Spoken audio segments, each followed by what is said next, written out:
Have you ever had that moment when there's a ton of people talking and it seems that you're the only one who's silent and you feel unsociable? Well, guess what? You are. Ha!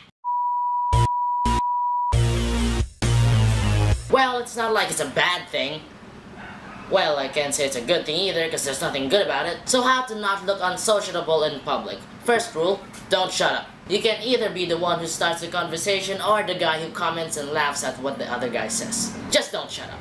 Many of you know that when you start a conversation, you decide what the topic should be. Don't wait for somebody else to do it or you'll create a dead air. Also, be creative. Never start small talk. You cannot expect somebody else to start a real conversation.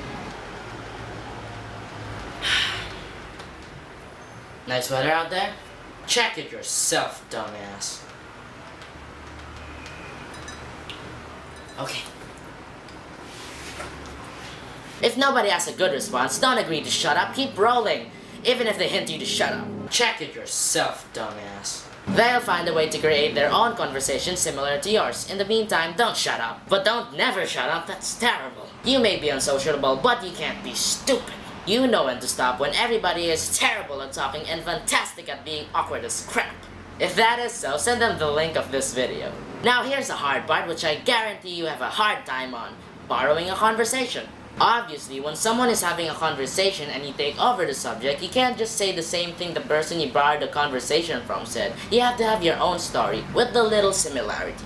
And the short version for you low IQs, no repeats! The technique there is to listen to the conversation. Listen to the conversation, then take the subject or topic and think of something to tell that's similar to whatever the topic/subject is. That is only you know. It can be anything you can think of that's similar at the moment. It can be a story in a story, or a story in a story in a story.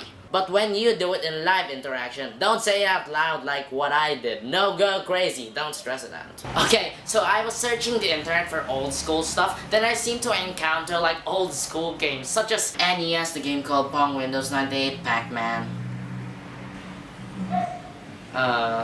Anyway, in the website I found some old school games. Then it turns out it does old school music too. And it was Spice Girls, Backstreet Boys, Nirvana, and that song that goes My-ya-ee, My-ya-oo. Like the lightning bolt that struck the Pikachu Electro. Okay, what the hell are you doing? College stuff, you wouldn't understand. Anyway, you got all that? You better have. So let's say you did it. You have the story, you have the topic of conversation, but the person who's talking first won't seem to shut up and you can't switch conversations. Well, I mean, you could shut his trap for him, but that would be terrible. So you know those Russian nesting dolls that keep on going smaller? Well, I opened it all up and replaced the last piece with a useless fortune cookie fortune. Then I gave it to my friend. Interesting story. You know, Then, of course, he fell for it. Then he asked what's the deal, and I told him the deal was if he opened it until the last piece, his wish would be granted.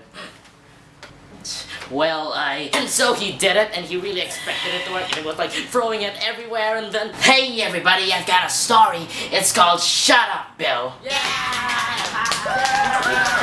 Nobody likes your stories.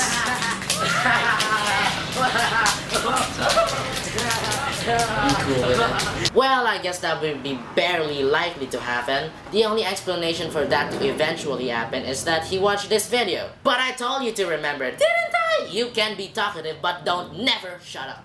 But don't never shut up, that's terrible. But if it does happen, shut up, Bill. No, the technique there is to keep listening to the conversation and wait for him to end his sentence or subject, I don't know. Then as he stops to take a breath, pop in! But not in a hurry, okay? And also, do not attempt to wait for him because he might not be done with his sentence. No, as he takes a breath, pop in. Why? You wanna know why? Because when you start a conversation after 4 seconds, you have to start small talk again. The point is, you have to be as jolly and talkative as the person who spoke first. And you'll lose that speech mood in everybody if you don't speak in about 4 seconds. Count that, 4 seconds. If I cut off my 5th finger, it's 4 seconds. And then that's when I remembered that I was still cooking pancakes. And when I got back to it, it was so burnt, like it was this big.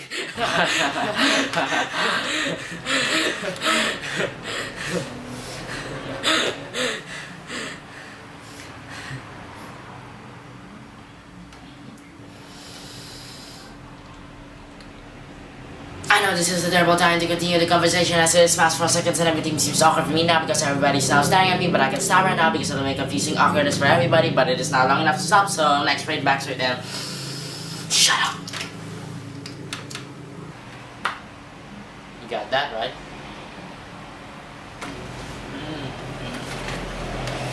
Now, I've been around here realizing every mistake mankind has made and fixed it compressed in one video. So don't make that mistake not sharing this around your friends or else I'll fix you. Sorry, that was my grumpy voice. Very convincing, isn't it? You have to do it with the face. It's really hard, see? Or else I'll fix you. Ha! And don't worry, you can talk again. Who said you couldn't talk again? After about 10 seconds of silence, you can go back in action. So thank you for watching. I'm Butch the Canine. This is Butcherphobia, and sorry about my grumpy voice.